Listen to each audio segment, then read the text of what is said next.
Igwe wike asị Igbo mmanwụ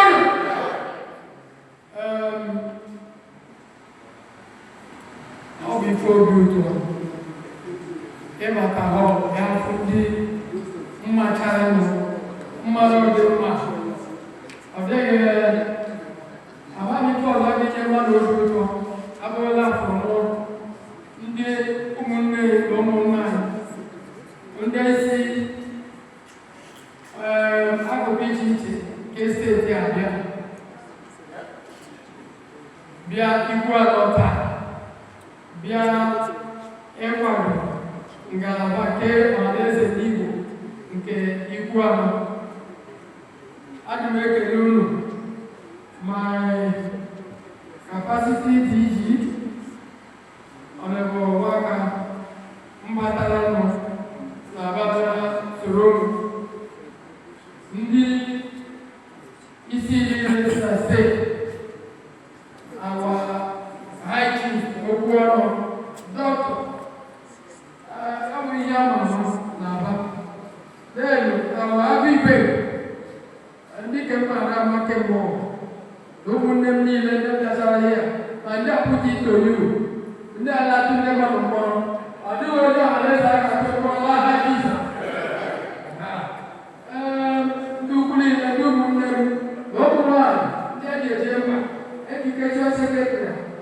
na ndị ka anọkọrọ ihe a na-eru n'ala n'ọdụ a ga-asị ọgbakọ agaghị emechi emechi taa. Adị m ekele unu tupu a ga-egozie n'ụlọ ndị PG ndị eji eje mba asị m Chineke na olu n'ọla ha Jizọs. Ife anyị bịara ime taa bụ ife ekwesịrị ime ife agaghị dị iche ya bụ ọhaneze ana ọrụ ozuru Igbo ọrụ ọrịa bụ ọhaneze ndị Igbo ha na-ekwu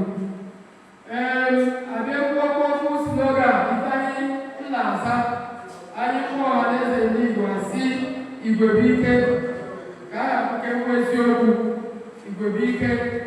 ọ pụtara that is strength in number.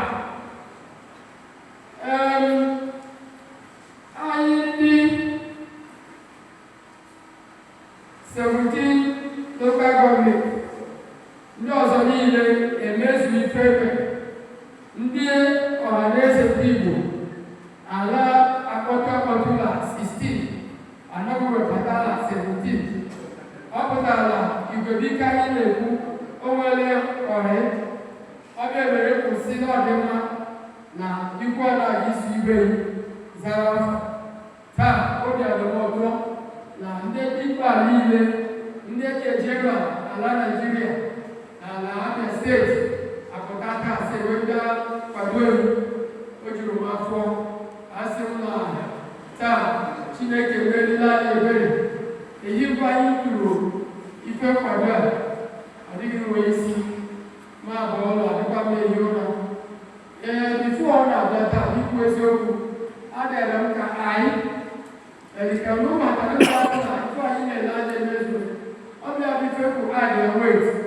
ndị nne m anya anaghị bụ ole bibi ọ bụ maka na ọ na-amatara ya ọhaneze ndị Igbo kwenu ọka kpara abụọ isi na-eji ekwe obi alụmọdụ ma ọ na-aga si Chukwu gọziere m unu anyị ga-eba gara ime ife anyị kwụ ya Chineke agịnara otuto n'aha Jizọs.